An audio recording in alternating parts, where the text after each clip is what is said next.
when I saw the policies that were being implemented in connection with the rollout of the WTO and the control of agribusiness worldwide, the rounding up of innocent people in American communities and stuffed into prison and the private prison property.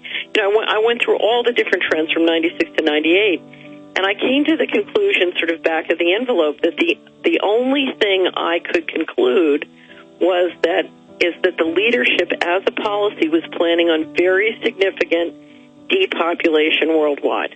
That was the only way I could explain, the 20 policies I was seeing being implemented both here and globally with the WTO, particularly the control of the food supply and system with sort of what Monsanto is doing in genetically modified food.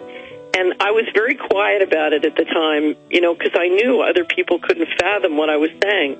And I remember in 1998 or 99, very, very savvy portfolio strategist from the financial community called me up and said, "Can you have lunch with me? I'm going to be in Washington." And we went to lunch at Union Station, and he looked at me and he said, I know this is going to sound crazy, but I've done the analysis, and if you look at the changes in policies that are being rolled out over the last 4 years, the only thing I can conclude is they're planning on significant depopulation.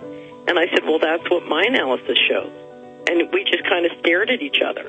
And, of course, you know all this now. It turns out for 50 years they've been planning this and building a world government as a means to an end, and all of the tracking, all of the surveillance, all the police state, all of the mind control, the conditioning is to be rolled out in phases, and we're now coming into the end game. You're coming into to literally kill 80% of people. How do we stop this? And again, in the phases, they shut the resources off, so then you become dependent on government, so it has you in its kill grid, the drugging, right, the cancer viruses and the shots, the mercury. I mean, it's all happening. I'm sorry, go ahead. Well, the food is poisoning us, the vaccines are poisoning us, on and on and on. And the reality is, when will you get a critical mass of people facing what's really going on?